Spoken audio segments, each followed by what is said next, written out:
పల్నాడు జిల్లా తంగెడ గ్రామం, కృష్ణానది పరివాహక ప్రాంతం. ఇక్కడ దొరికిన క్రిస్టల్స్.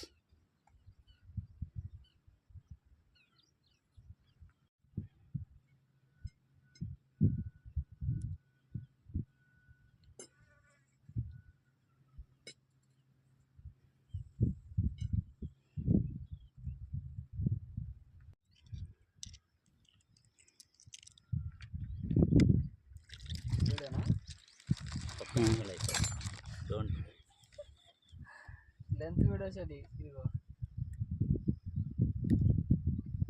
లెంత్ వీడియోస్ ఈ క్రిస్టల్ చూడండి, ఇది కృష్ణానదిలో దొరికిన రాయి అండి. ఇది కృష్ణానదిలో మంచి మంచి రాళ్ళు, రంగు రాళ్ళు, మంచి వజ్రాలు ఎండిపోయినాయి చూడండి. వాటర్ ఫుల్గా వాపలికి వెళ్ళిపోయినాయి.